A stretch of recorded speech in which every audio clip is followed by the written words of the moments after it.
Pada video kali ini, kami pun akan kembali menjelaskan dan juga menceritakan mengenai spoiler atau bocoran cerita terbaru dari manga sepak bola Kunci Biru, yaitu chapter yang ke-228. Di mana semua isi pembahasan kita kali ini bersumber langsung dari beberapa bocoran panel manga versi majalahnya, yang kebetulan sudah banyak sekali beredar di internet sejak beberapa jam yang lalu. Jadi perihal kebenaran dan juga keakuratannya sudah pasti dapat dipertanggungjawabkan. Oleh karena itu, bagi kalian yang penasaran dan ingin tahu mengenai seperti apa pembahasan lengkapnya, maka kalian bisa simak terus ya video ini sampai habis. Manga sepak bola Kunci Biru chapter yang ke-228 berjudul The Damn Brat. Atau jika kita terjemahkan ke dalam bahasa Indonesia, maka artinya adalah bocah sialan atau bocah yang tidak bisa diatur. Judul tersebut merupakan sebuah kata sapaan dan juga nama panggilan yang digunakan oleh Marcus Luffy untuk memanggil nama dari Baru Sohei selama dirinya berada di dalam tim Uber. Mengingat sejak awal baru memperkenalkan dirinya dan mendeklarasikan mimpinya untuk bisa menjadi raja di dalam dunia sepak bola, maka di momen itu juga lah, Snuffy pun langsung memanggil nama dari Baru dengan sebutan bocah. Singkat cerita, pada halaman yang pertama ini, kita pun kembali diperlihatkan sebuah potongan panel cerita singkat yang luar biasa menarik.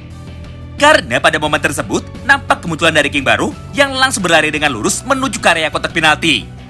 Setelah pada chapter sebelumnya, Baru pun melakukan pengulangan terhadap proses serangan balik super cepat dari tim Uber dengan cara mengoper bola itu ke area pertahanannya sendiri, lalu berlari bersama-sama dari garis tengah lapangan bersama ketiga orang temannya yang lain, yaitu Nico Iki, Oliver Aiku, dan juga Don Lorenzo.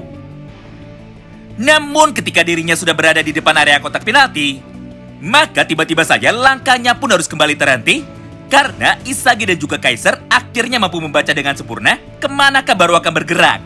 Hingga mereka berdua berhasil menutup jalur berlari dari King Baru untuk sementara waktu. Melihat dan menyaksikan hal tersebut di depan matanya, Baru pun sama sekali tidak merasa khawatir. Karena kenyataannya saat ini Baru pun merasa sangat percaya diri. Mengingat semangat kompetitif dari Baru saat ini sudah semakin terbakar. Ditambah, Baru pun tidak ingin kalah lagi dan tidak ingin tembakannya dihentikan lagi oleh rival terberatnya, yaitu Isagi Oichi. Namun, hal yang berbanding terbalik justru malah dirasakan oleh seorang Isagi Oichi. Di mana pada panel berikutnya, dia pun mulai berkata seperti ini di dalam hatinya. Hah, jika saat ini aku bisa memprediksi kemanakah Baru akan menendang, maka tidak peduli sekuat apa tendangannya, aku pun pasti akan bisa menahannya. Dan saat ini, pilihan Baru untuk menembak hanya ada dua saja. Pertama adalah tembakan melengkung keluar yang diarahkan menuju ke sudut kanan atas dari gawang Gagamaru. Dan yang kedua adalah tembakan langsung di antara celah diriku dan juga Michael Kaiser yang diarahkan menuju ke sudut kiri atas dari gawang Gagamaru. Nah, dari kedua pilihan ini, selama Gagamaru mampu melihat kemanakah arah bola akan ditendang, maka sudah jelas dia pun pasti akan mampu menghentikan tembakan dari Baru lagi, sama seperti sebelumnya. Lagi pula, saat ini pun ada Michael Kaiser yang memiliki pemikiran dan juga pandangan yang sama dengan diriku. Jadi, kalaupun aku memutuskan untuk bergerak ke arah luar untuk menghentikan tembakan Baru menggunakan tubuhku, maka di saat yang bersamaan, Kaiser pasti akan bergerak menuju ke arah yang berlawanan yang saat itu tidak dapat aku jangkau. Yang artinya dengan kombinasi permainan kami bertiga, maka seharusnya kami pun bisa menghancurkan pola permainan super egois dari King Baru. Namun setelah beberapa saat berlalu, ternyata Baru pun sama sekali masih belum menembak dan dia pun hanya diam saja. Sambil terus berpikir di dalam hatinya mengenai cara seperti apakah yang saat ini bisa dia gunakan untuk mengalahkan Isagi Oichi dan juga Kaiser sekaligus. Nah, melihat Baru yang masih belum dapat menentukan pilihannya, Snuffy yang kebetulan pada saat itu sudah ada di belakang Isagi dan juga Kaiser, akhirnya seketika langsung berteriak kepada Baru. Woi, bocah, ada apa dengan dirimu? Kemanakah rasa percaya dirimu yang tadi? Ayo cepat buktikan kepadaku, sehebat apakah dirimu yang baru? Dan tembakkanlah bola itu sekuat mungkin menuju ke arah gawang mereka. Tidak hanya itu, karena pada panel berikutnya, Snuffy pun akhirnya mulai menantang Baru dan juga semakin memancing emosi dari King Baru dengan berkata seperti ini. Haha, apa jangan-jangan kau ini sudah merasa frustasi dan berniat untuk kabur dari semua keputusan yang telah kau buat? Jika memang begitu, maka jangan ragu untuk mengoper bola itu kepadaku. Mengingat pada akhirnya kau ini hanyalah seorang bocah pecundang yang tetap memerlukan bantuan orang dewasa untuk dapat mencetak gol. Lagi pula ajaran dari Jinpachiku untuk menjadi seorang egois sangatlah bodoh sekali dan juga di luar nalar. Mengingat sepak bola adalah permainan kerjasama tim yang melibatkan 11 orang di dalam lapangan, bukan sebuah permainan yang mengandalkan ego dari para pemainnya saja.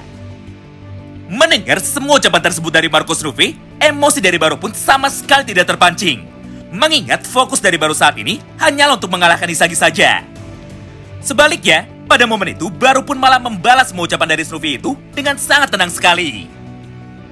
Hah, semua yang kau ucapkan itu tidak salah. Tapi ada sebuah pelajaran berharga yang bisa aku petik selama aku berada di dalam Blue Lock ini.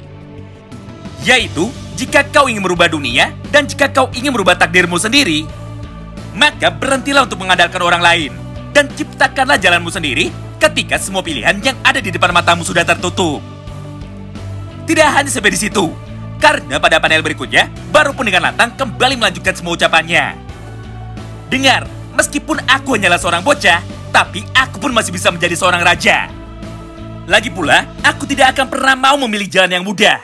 Dengan hanya berdiam diri saja di bawah kendalimu, dan menerima apapun masa depan yang diberikan oleh Temu kepadaku.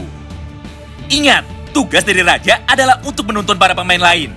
Bukan dituntun menuju ke masa depan yang membosankan sama seperti permainanmu. Dan andaikan nanti semua pilihan yang sudah aku pilih untuk bisa bermain dengan egois seperti ini tetap salah, gak pernah menyesal. Karena aku ini bisa hidup dan juga mati secara terhormat sebagai seorang raja yang memilih jalannya sendiri. Nah, semua momen dialog singkat tersebut berlangsung dalam tempo yang sangat cepat. Hingga pada panel berikutnya, Baru pun akhirnya memutuskan untuk langsung bergerak dengan cara kembali memutar badannya, dan dia pun dengan cepat segera berlari menuju ke arah sisi sebelah kanan lapangan. Melihat dan menyaksikan semua hal itu di depan matanya, Isagi dan juga Kaiser pun seketika langsung meresponnya. Serta di saat yang bersamaan, mereka pun langsung bergerak dengan cepat untuk kembali menutup jalur berlari dari Baru. Tapi sayangnya, kali ini mereka berdua lah yang harus kembali dibuat kecewa. Karena tepat ketika Isagi dan juga Kaiser mulai mengangkat kaki kanannya untuk berlari, maka di satu panel yang sama itu juga, Baru pun langsung melesatkan satu buah tendangan supernya melalui sebuah sudut sempit di antara kedua kaki Isagi dan juga Michael Kaiser. Akibatnya bola itu pun mampu melesat dengan cepat menuju ke arah gawang Gagamaru, tanpa ada satupun pemain lain yang dapat menghentikannya lagi. Nah, menariknya, ternyata di momen ini tidak hanya Isagi dan juga Kaiser saja yang tertipu oleh tembakan Baru itu. Karena faktanya, Noah dan juga Marcus Rufy mengalami hal yang sama juga. Di mana pada halaman ini, nampak ekspresi dari mereka berdua yang terlihat sangat terkejut.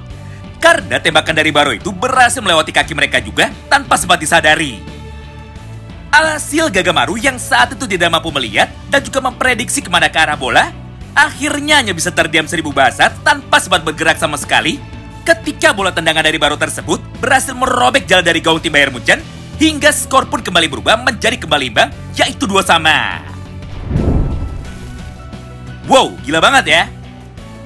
Melihat semua kehebatan yang berhasil ditunjukkan oleh Baru itu, semua pemain lain yang ada di dalam lapangan ini pun seketika langsung menjadi terkejut. Karena faktanya dengan satu buah tendangan tersebut, Baru pun berhasil mengalahkan dan juga menipu kelima orang pemain terkuat yang ada di dalam lapangan ini. Mulai dari Sagi Oji, Michael Kaiser, Marcus Rufy, Gin Gagamaru, sampai dengan Noel Noah itu sendiri. Bahkan Oliver Aiku yang mempunyai kemampuan mata metavision untuk bisa menganalisa potensi dan kekuatan dari para pemain lain, seketika langsung memujinya dan juga berkata seperti ini. Bahwa tembakan dari Baru itu sama sekali tidak pernah ada di dalam rencana Baru. Karena kenyataannya, tembakan itu adalah sebuah pertaruhan antara ideologi dari King Baru melawan ideologi dari tim Ubar. Atau dengan kata lain, tembakan super dari Baru itu disebut dengan nama Gamble Suit. Nah, itulah semua potongan alur cerita singkat dari manga Sepak Bola Kuci Biru chapter yang ke-228. Terima kasih banyak yang sudah simak video ini sampai habis ya. Sampai jumpa lagi di pembahasan selanjutnya, dan salam baku hantam.